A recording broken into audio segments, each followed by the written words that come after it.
dobrodošli u novu priču na YouTube kanalu Bečar priče.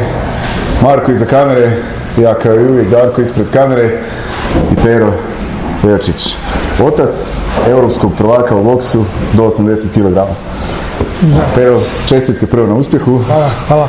To je neka obiteljska priča. Obiteljska, ja sam već 93. godine počeo se baviti s boksom kao junior u jednom klubu u Slavonskom Brodu.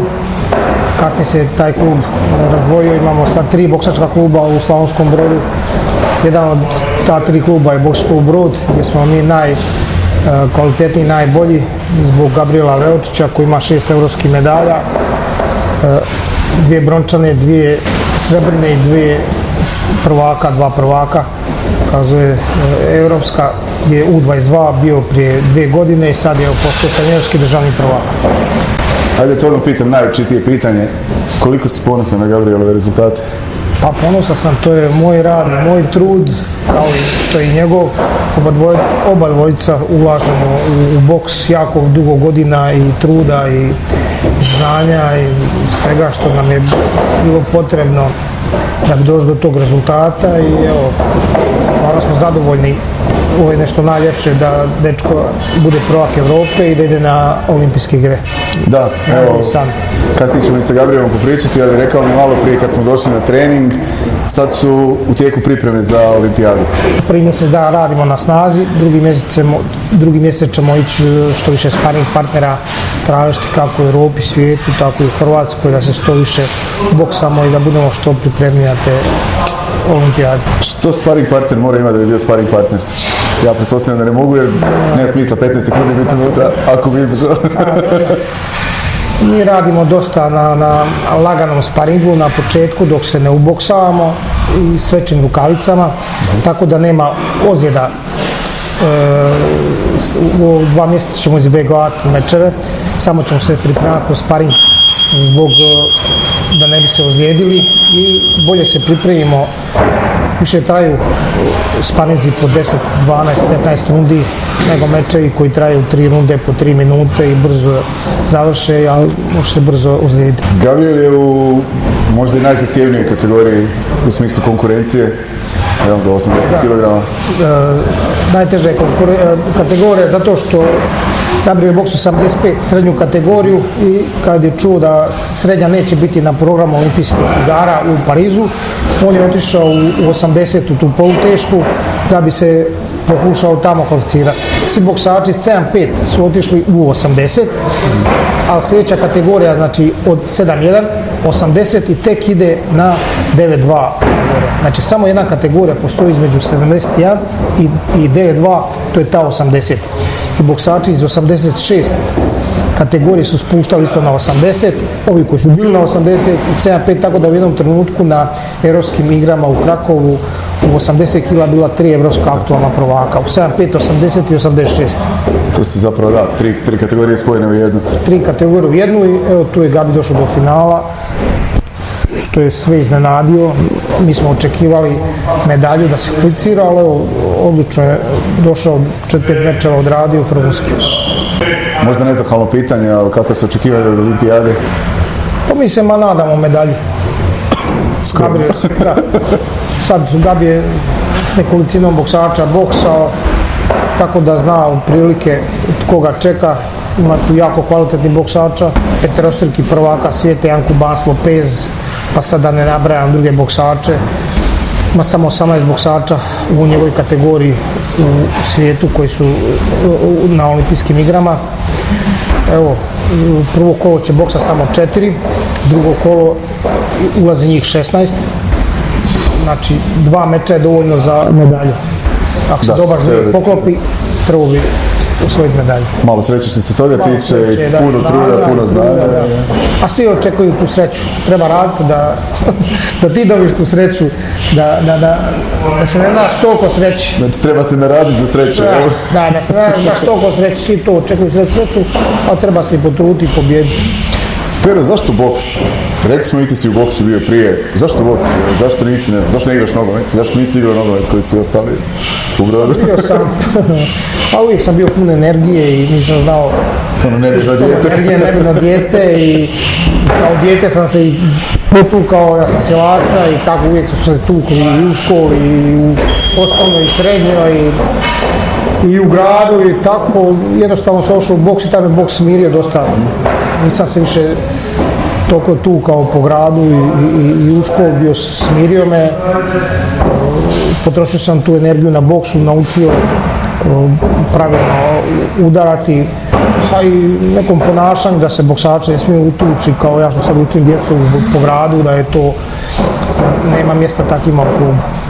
Boks je plemenit sport, zašto je plemenit? Zato kad boksač klekne ili dobije jači udarac, sudac zaustavlja ili drugi boksač ga neće ozlijediti, da ga skroz sruši, da ga na pod udara ili koljenom ili nogom ili iza glave namjerno, laktom i tako, zato je se plemenita to što boksač kad padne na koljena, zaustavlja se sam boksač dok sudac ne odbori.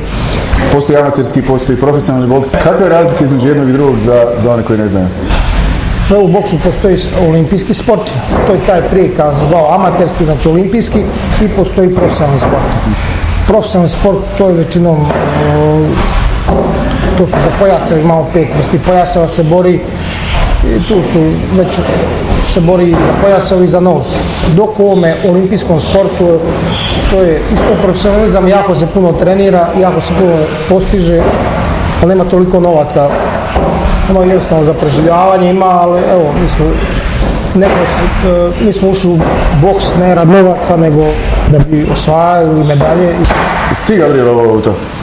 A jesam, da. Na silu, jel se on opio o tome ili ja rekao prvi trening? Nije na silu, ja sam trenirao u jednom prostoriju i oni hoće stalno ići kraj mene, ajde, ja bio malan, peletama još. I onda sam ja vodio njega tu prostoriju gdje sam ja trenirao. Taj treći trening, to je bilo kasno navečer, u 8 sati, i onda je on išao stalno s mnom i onda je on obuku rukavice i zajedno s mnom da je on udaro i kako, ovako i tako. Ja sam ga vodio u klub, u dvoranu i tako on krenuo. On i ne zna kad je krenuo, je bio pelenama, tako reći. Znači to je baš bila ljubav, to nije bilo ono tati trenira pa sad moraš i to je baš bila ljubav njegova i baš je htio i ja sjećam njegovog prvog meča u Mađarskoj smo bili na jednom turniru gdje on, nisam imao boksačke patike, bile su 4 broja veća, ovako patike veće. Njemu ne smeta ništa, velike patike, gaće velike, ispod koljena, kaciga, visi, ne smeta mu ništa, samo daj da boksa i to je da. Dok sad neka djeca dođu, ovdje ga malo grebe, patika mu je malo veća ili malo manja, sve mu nešto smeta. Njemu nije ništa smetalo čim je došao. To se vidi po rezultatima. Pero, ti si isto za vrijeme svoje boksačke karijere ostvario prilično impresivne rezultate. Od državnih natjecanja, prvih mjesta do mediteranskih igara. Pa da, osvojio sam mnogobrojne međunarodne turnire kao što je Arena Kup, Beogradski pobjednik, Takija Turalić, pa u Češkoj, Njemačkoj i u Mađarskoj susjednoj. A što se tiče nekih većih rezultata, eto bio sam 5 na mediteranskim igrama, oni su, i bilo je tu još sa evropskih i svjetskih 16-tina finala i tako, ali nisam osvajao medalje na tako velikim natjecanjima. Koliko puta prvak Hrvatske? 5 puta. 5 puta sam državni prvak, seniorski. 5 puta zaredom? 5 puta zaredom, seniorski. Nisi imao neku pauzu da kada ide se odmori pa se nisam imao. Kad sam napravio pauzu, onda sam riješio otići u trenere i tako, da. Pretpostavljam da je taj ulaz u trenersku karijeru nekakav logičan slijed, ali isto mora biti puno ljubavi za to. Da bi ti sad to dalje nastavio prenositi znanje i iskustvo. Ljubav i puno energije. Da sam ja počeo od nula, ja sam stvorio klub sam svoj, gdje sam počeo kod kuće trenirati sa 5 boksača. To su bili silasa, dečki.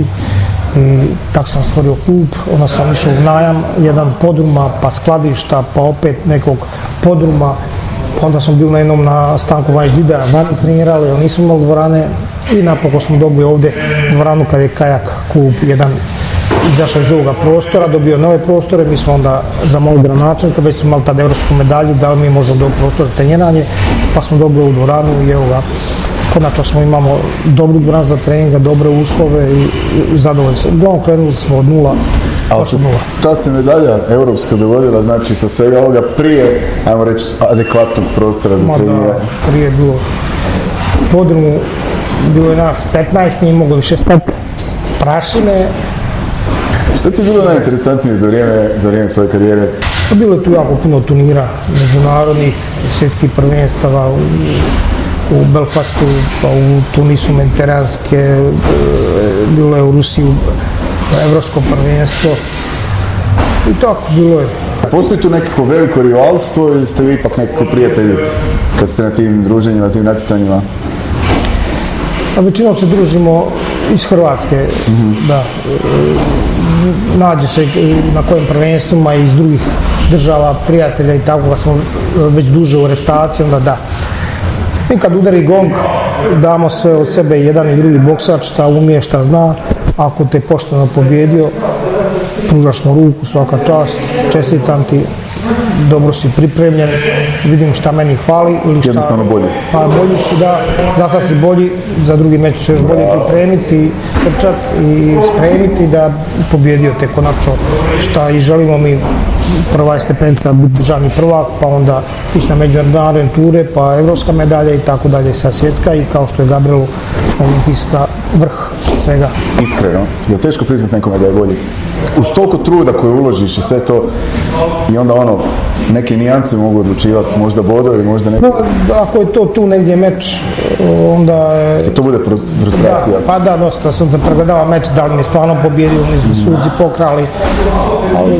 Na kojem se moraš pobjediti s tim? Da, mi se ne ljutimo nikad na boksača. Ako se koga ljutimo se na bodovne suce koji su tako bodovali.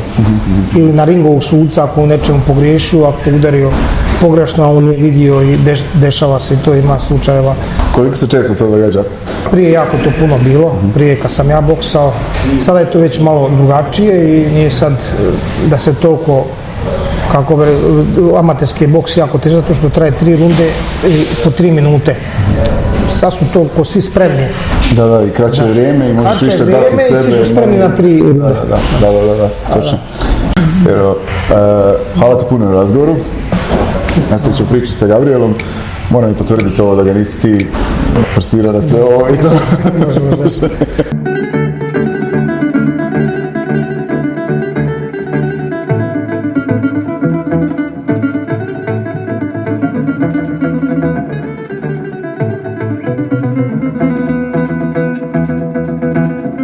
Evo, znači u drugom dijelu smo, čast mi je staviti kraj europskog prvaka.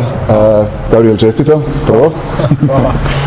Tato je rekao da te nije on natjerao na to. Nećemo nikom reći. Nije. On je bavio se boksom dok sam ja bio još malo. Nisam ni znao za sebe tad i gledao sam kako on trenira, kako boksa i bio sam puno hiperaktivan i onda sam htio s njim u dvoranu i kad sam došao onda sam ja malo lupio po sve pa me on malo naučio kako treba udariti i tako je sve krenulo dalje. Kako se osjećaš kao europski prvak? Pa mogu reći da mi je drago mi je i stvarno ponosni smo obojica na to što smo napravili i nadamo se da to još nije ono najbolje što dolazi tek. Kaže tata, spremate se za olimpijadu, to je prva stvar, druga stvar, tu je nekakav interes za profi boks.